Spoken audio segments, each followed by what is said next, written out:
Hello everyone, मैं हूँ सलोनी शर्मा और हम कर रहे थे क्लास 10th का एग्ज़ाम पेपर 2024 का बेसिक मैथमेटिक्स, जिसके हम सेक्शन बी तक क्वेश्चन सोल्व कर चुके हैं। आज हम करेंगे सेक्शन सी। जिसके हर क्वेश्चन 3 मार्क के होते हैं। आज हम इसके 3 क्वेश्चन करेंगे, ठीक है। 26, 27, 28। देखते हैं 26 क्वेश्चन। देखो, 2 alarm clocks ring there alarm at regular interval of 20 minutes and 25 minutes. हमारे पास 2 क्लॉक है अलार्म की, एक तो हर 20 मिनट बाद रिंग कर रही है और सेकंड वाली 25 मिनट बाद, ठीक है, ऐसे ही कंटिन्यूसली। अब अगर if they first beep together, अगर दोपहर के 12 बजे, ठीक है, 12 बजे थे अभी वो दोनों एक साथ बजी हैं। अब एक तो बजेगी 20 मिनट बाद, ठीक है, और जो दूसरे वाली है वो इसके 25 मिनट बाद, मतलब इससे थोड़ा 5 मिनट बाद, ठीक है, बज गई। अब ऐसे ही साइकिल चलता रहेगा, ये पहले वाली वापस 20 मिनट बाद, फिर दूसरी 25 मिनट बाद। तो हमें बताना है कि at what time will they beep again together next time. अब वे एक साथ दोबारा कब बजेंगी, ठीक है। अभी 12 बजे वो बजी एक साथ बस, अब दोबारा कितने बजे वो एक साथ बजेंगी, ये हमें बताना है। तो ऐसे क्वेश्चन में हम क्या करते हैं, एलसीएम फाइंड करते हैं। देखो, 20 मिनट एंड 25 मिनट, इन दोनों का एलसीएम निकालो पहले, ठीक है। 10 आ गया, ये सेम रहेगा, 2 5 जा 10, ये सेम रहेगा। अब 5 5 1 जा 5, 5 5 जा 25, 5 1 जा एंड 5, ठीक है। तो ये क्या आ गया, देखो, 2 × 2 × 5 × 5,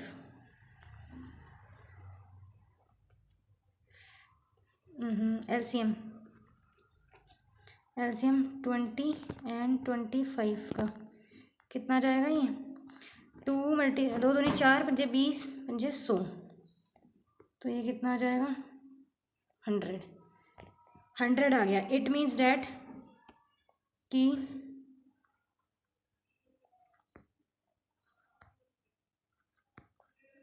आफ्टर 100 मिनट्स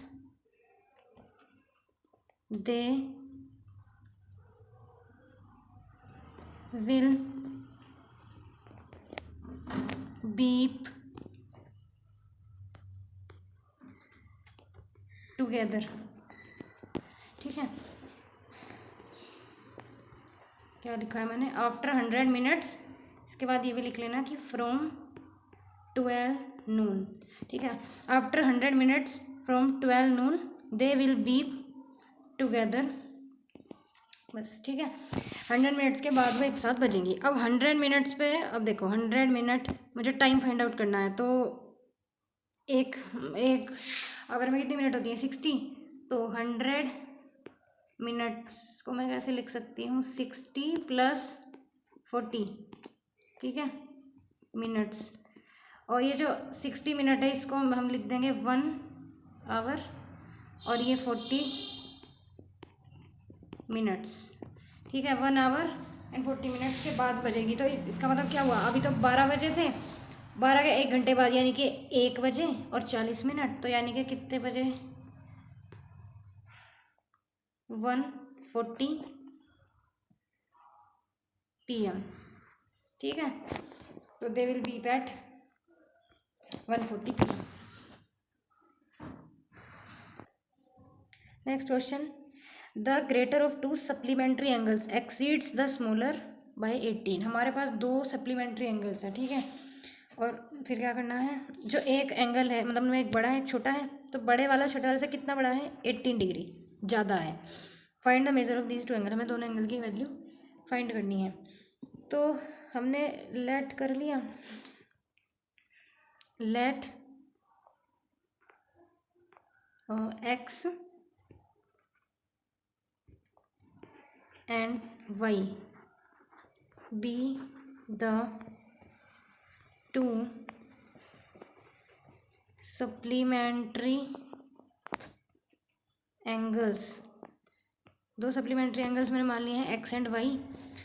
तो अब क्या होगा, भाई सप्लीमेंट्री एंगल है तो क्या होता है, सप्लीमेंट्री एंगल में दोनों का सम करके क्या आना चाहिए, 180 डिग्री।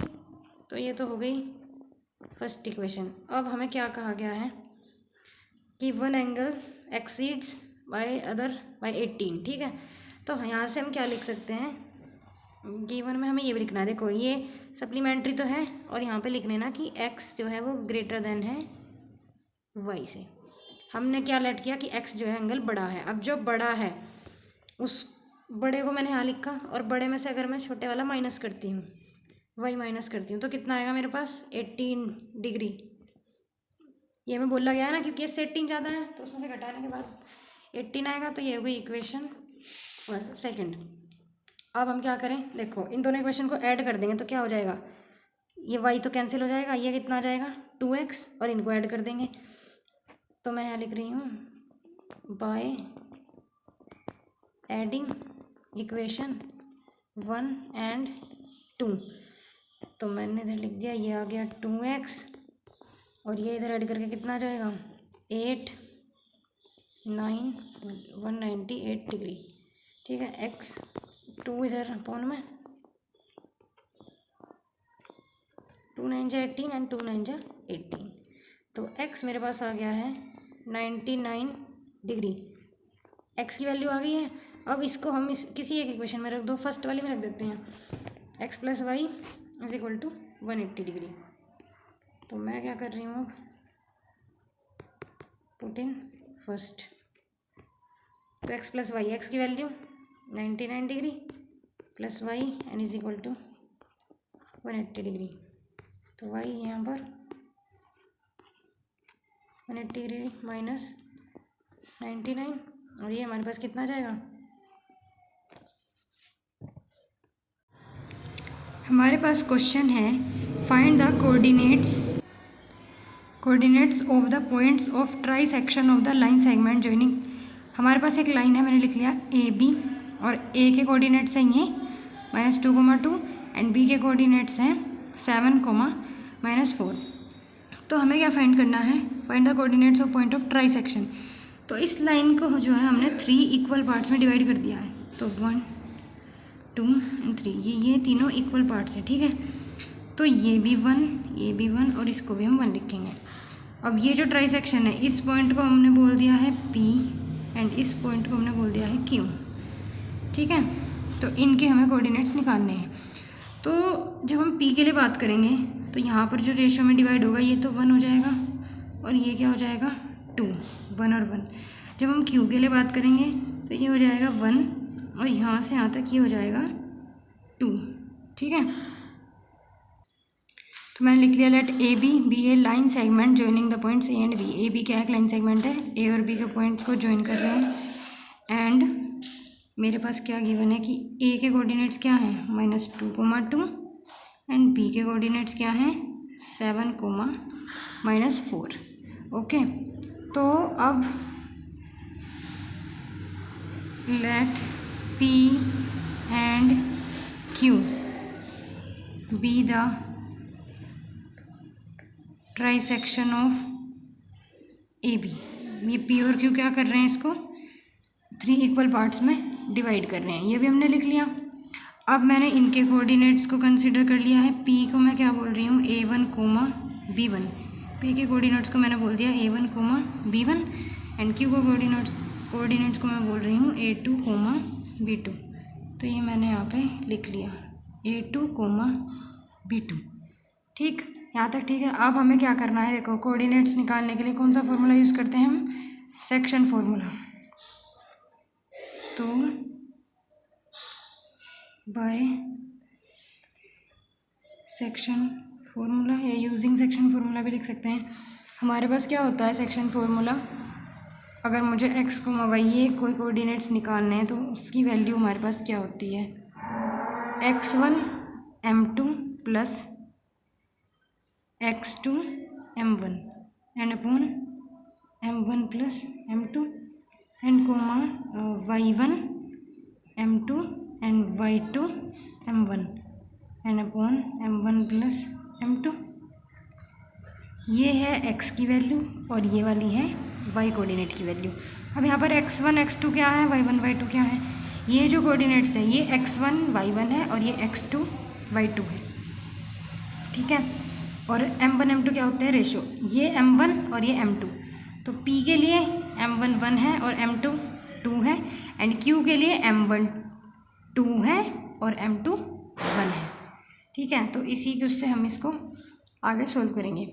तो अब हम क्या करेंगे, P कोऑर्डिनेट्स निकालने के लिए A, B की वैल्यू क्या आ जाएगी, इस फॉर्मूले को यूज़ करते हुए ही देखो अब यहाँ पर x1 की वैल्यू मेरे पास क्या है, -2, सो -2 एंड मल्टीप्लाई M2 मेरे पास कितना है 2, तो मैंने लिख दिया यहाँ पर 2 प्लस x2 की वैल्यू मेरे पास क्या है, यहाँ देखो 7, और M1 की वैल्यू क्या है 1, और M1 M2 मीन्स 1 + 2। सिमिलरली यहाँ y1 मेरे पास है 2 इंटू M2 2 है एंड प्लस y2 मेरे पास क्या है -4 एंड मल्टीप्लाई y1 मेरे पास क्या है 1 एंड अपॉन 1 + 2, ये तो सेम ही आएगा। ये हो गया -4 + 7 अपॉन 3, ये हो गया 4 एंड ये -4 एंड अपॉन 3, ये कितना आ गया 3/3 एंड ये आ गया 0, तो 3/3 डिवाइड 1 आ जाएगा, तो 1, 0। तो P के कोऑर्डिनेट्स मेरे पास क्या आ गए हैं 1, 0।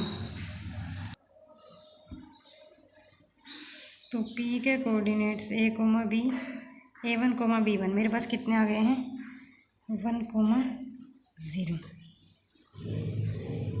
सिमिलरली हम क्या करेंगे, Q के लिए निकाल देंगे, तो A2, B2, इसके लिए भी सेम फॉर्मूला लगाना है ऐसे ही।